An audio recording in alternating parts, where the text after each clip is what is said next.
যে সকল উদ্যোক্তারা অনলাইন বিজনেস বা ই কমার্স ব্যবসার জন্য ডিবিআইডি বা ডিজিটাল বিজনেস আইডেন্টিটি সার্টিফিকেট করতে চাচ্ছেন, তাদের অনেকেরই প্রশ্ন থাকে এই অনলাইনে ডিবিআইডি আবেদনের জন্য আমাদেরকে কোন কোন কাগজপত্র বা কোন কোন তথ্যগুলো লাগতে পারে। তাই আজকের ভিডিওতে আমি আপনাদেরকে এই বিষয় সম্পর্কে ধারণা দেওয়ার চেষ্টা করব।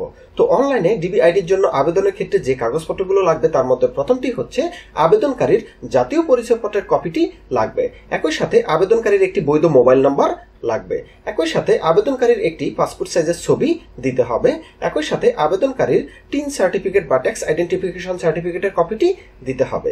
একই সাথে আবেদনকারীর একটি বৈধ ইমেল অ্যাড্রেসের তথ্য দিতে হবে।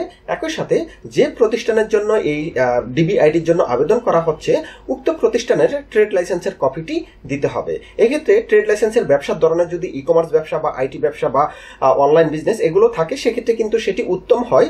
আর একই সাথে আরেকটি বিষয় ট্রেড লাইসেন্সে নিশ্চিত করতে হবে, সেটি হচ্ছে ট্রেড লাইসেন্সের মেয়াদ যাতে অবশ্যই থাকে, অর্থাৎ মেয়াদ উত্তীর্ণ ট্রেড লাইসেন্স দিয়ে কিন্তু ডিবিআইডির জন্য আবেদন করা যাবে না, সেক্ষেত্রে সেটি কিন্তু ডিবিআইডি লাইসেন্স আপনারা পাবেন না।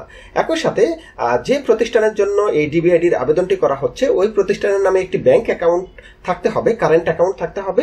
ওই কারেন্ট অ্যাকাউন্ট থেকে একটি ব্যাংক প্রত্যয়নপত্র বা ব্যাংক সলভেন্সি সার্টিফিকেট নিতে হবে, সেই কপিটি কিন্তু দিতে হবে।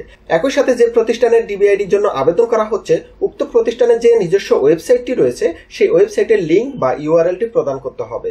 উক্ত ওয়েবসাইটের যে টার্মস অ্যান্ড কন্ডিশনটি রয়েছে সেখানে যাতে ইংরেজির পাশাপাশি বাংলাও থাকে সেটি কিন্তু নিশ্চিত করতে হবে। একই সাথে প্রতিষ্ঠানের যদি ফেসবুক পেজ থাকে বা অন্যান্য কোনো সোশ্যাল মিডিয়ার কোনো লিঙ্ক থাকে সেক্ষেত্রে সেই লিঙ্কটি প্রদান করতে হবে। একই সাথে প্রতিষ্ঠানের নাম এবং ঠিকানা বাংলা এবং ইংরেজিতে প্রদান করতে হবে। এক্ষেত্রে কিন্তু ঠিকানাটি অবশ্যই স্পেসিফিক হতে হবে। একই সাথে প্রতিষ্ঠানের অফিস ভাড়া চুক্তিপত্রের কপিটি দিতে হবে। আর অফিসটি যদি আবেদনকারী নিজস্ব হয়ে থাকে সেক্ষেত্রে ওনার যে নামজারির কপি বা খাজনা খারিজ প্রদানের রসিদের কপিটি প্রদান করলেও হবে। একই সাথে প্রতিষ্ঠানের যদি ব্যাট সার্টিফিকেটের কপি থাকে সেক্ষেত্রে উক্ত ব্যাট সার্টিফিকেটের কপিটি প্রদান করতে হবে। আর ব্যাট সার্টিফিকেট না থাকলেও কিন্তু এই আবেদনটি করা যাবে। একই সাথে প্রতিষ্ঠানের যদি অন্যান্য কোনো সার্টিফিকেট থাকে, অর্থাৎ প্রতিষ্ঠানটি যদি রেজিস্টার অফ জয়েন্ট স্টক বা আরজেসি কর্তৃক নিবন্ধিত হয়ে থাকে সেক্ষেত্রে ওই আরজেসি সার্টিফিকেট অফ ইনকর্পোরেশনের কপিটি প্রদান করতে হবে। বা প্রতিষ্ঠানটি যদি দেখা যাচ্ছে যে ই ক্যাপ থেকে নিবন্ধিত হয়ে থাকে বা অন্য কোনো অথরিটি থেকে নিবন্ধিত হয়ে থাকে সেই সার্টিফিকেটের কপিটি প্রদান করতে হবে। তো এই সমস্ত ডকুমেন্ট দিয়ে কিন্তু আপনারা অনলাইনে ডিবিআইডির জন্য আবেদন করতে পারবেন।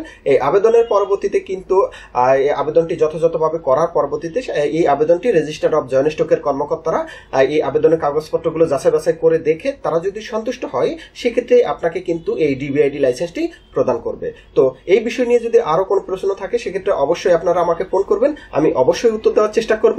ভিডিও দেখার জন্য সবাইকে ধন্যবাদ। আল্লাহ হাফেজ।